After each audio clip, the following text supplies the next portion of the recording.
previously in court entered a plea of guilty to the first-degree felony offense of intoxication manslaughter with a vehicle. I've received the pre-sentence report and also a supplemental memorandum from probation that includes several letters from the victim's family members. Has everyone had an opportunity to review all of that? Right away, you can feel the weight in this courtroom. This isn't just another sentencing hearing. This is an intoxication manslaughter case involving a death, grieving family members, and a defendant whose entire future hangs in the balance. And when the judge mentions victim impact letters, that's when emotions usually hit hard. Yes, we have, Your Honor. Are there any additions or corrections to that pre-sentence report?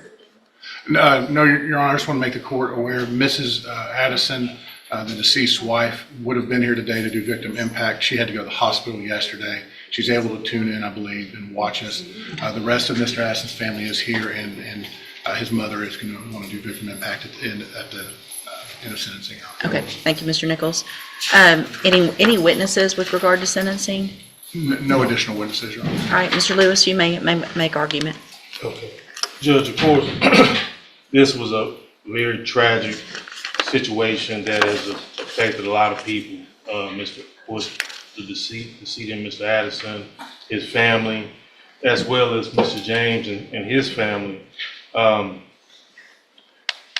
It was a situation where, this was a combination of a long substance abuse history of Mr. James. The assessment that's provided in the PSI here says that there was about a 20-year relationship between Mr. James and different substances over a period of time.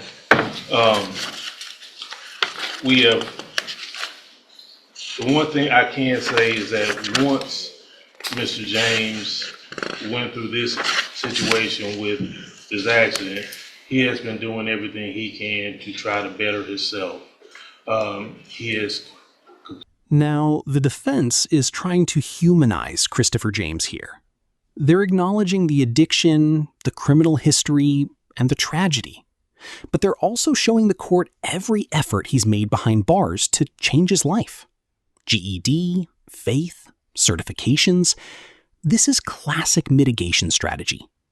The question is, after a loss this devastating, will rehabilitation matter more than punishment? Completed, got his high school diploma. He's was baptized and has definitely changed his ways in going to his faith and continuing in that regard. He's also got some different certifications that he was able to receive dealing with OSHA. I think it was Men's University, things of that nature to try to better himself, Judge.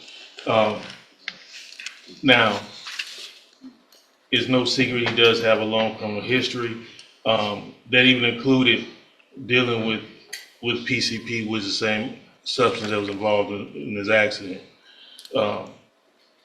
And as well as,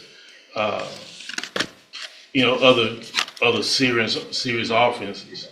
I do want to address something as far as, I know there's some situations here dealing with the jail instances, and I know how the court proceeds or looks at the situation here dealing with those. Mr. James, if you look at these situations, majority of them did come from situations involving him and other inmates, as far as any type of fight or anything like that, which unfortunately some things he can't avoid. But as far as anything dealing with being disrespectful or anything towards jail employees or things of that nature, there's one situation I think that they were talking about that it wasn't an actual write-up, but it was notated. He has been a trustee over there for a period of time at the jail as well. Now, I do want to point out that, of course, some of those situations that Mr. James was able to do to better himself, of course, could definitely increase his earning potential as far as what he has as far as his job situation. He does have significant family support. His brother is here today in the courtroom, who in any way is there to try to help him, including helping secure employment. My understanding is the plan, once he is able to be released, is for him to be moved to Houston, Harris County area, to be close to his brother, to help him with everything over there. Now PSI did have a recommendation for his different vehicles that support that's available to him through the probation department. What I will say is that everything that has been recommended, he definitely needs and will be better. Notice what the defense carefully avoids here. They never ask for a specific sentence. That's strategic. Sometimes in emotionally charged cases, asking for a low number can backfire with the judge. Instead, they're planting the idea that this defendant still has value outside prison walls. Smart move, but the prosecution is about to come in swinging. For him, we are not asking for a specific number or anything like that. We just want him to be able to, of course, make amends for this situation as much as possible, which could include some of the restitution there. I think the amount is over $100,000 for his restitution there to the family. Now, like I said, he has made a plan to try to better himself. He has a family that supports him. He is doing everything he can. He understands that this was a tragic accident, but one he was definitely responsible for.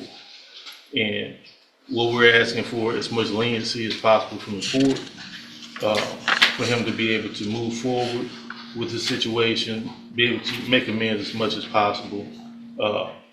And I think he did provide a letter to the court as well to kind of speak to that as far as an apology letter that was to the family, his family, the family of the victim, as well as to the court, Judge. And I've received that. And so that's what we're asking for today, Judge, is for everything to be considered. We understand this is, you can't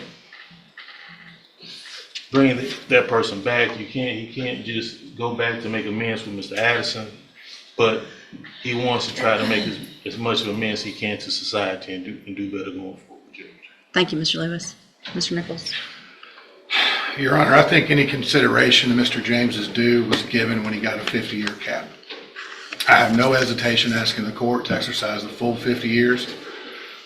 This case is one of the worst intoxication manslaughters. It's on video where he plows into Mr. Addison, who's at a stoplight on a motorcycle, and while trying to get away, runs over him and the motorcycle again. It's horrific, Your Honor. What is also just inconceivable to me is that a man. Wow, that prosecutor just painted a brutal picture for the court. According to the state, not only did the defendant hit the victim at a stoplight, he allegedly ran over him again while trying to flee.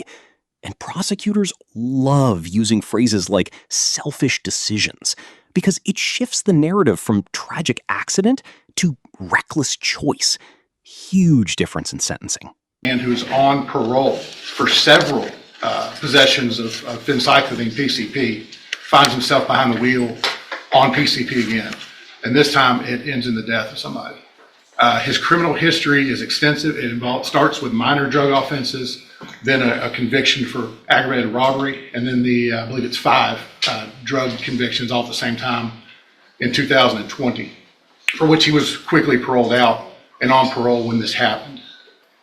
The fact that he gets to make plans in his mind for a day he's set free, I find rather offensive, and I think the Addison family finds offensive. They lost a son, a brother, a husband. There's nothing we can do in this courtroom makes that better. And sometimes the justice system is a poor substitute for what people lost.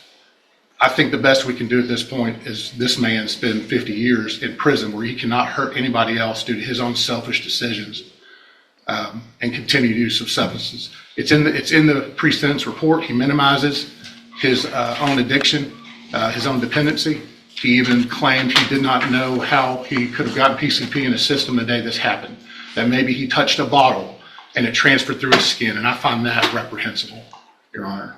And that's why I'm asking the court for that full 50 years. All right, thank you.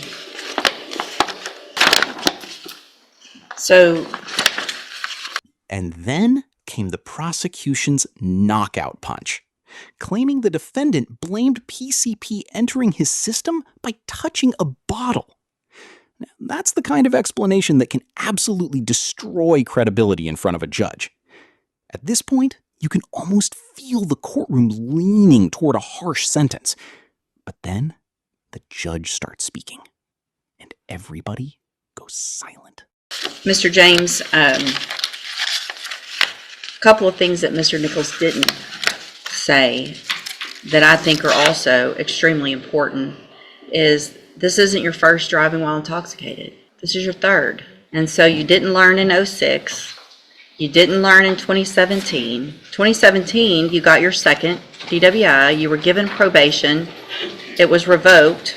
I appreciate that you entered a plea of guilty because for myself and for the family, I'm glad we didn't have to see what it looks like this would look like on a video, because it is just horrible. And the fact that you are truly saying that you think you touched something and got PCP when you have had PCP cases over and over and over again, and you're on parole for possession of a controlled substance and you kill someone. It's a nightmare. Sure, go ahead. Can I say something? You know, that night that accident happened, I've been clean the entire time I was on parole. Okay, I stopped off at a friend's house and gave him some advice about what he was doing. And during that time, I did contact a bottle of his. You know, I was not high at that time at all. It was in your system. Yes, ma'am. If you know how I fight you.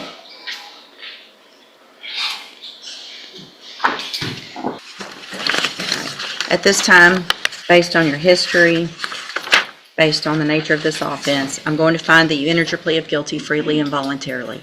I'm going to find sufficient evidence to find you guilty, and at this time find you guilty of intoxication manslaughter. I'm going to sentence you to a term of 50 years in the Institutional Division of the Texas Department of Correction. There will be a deadly weapon finding based on the indictment alleges a deadly weapon.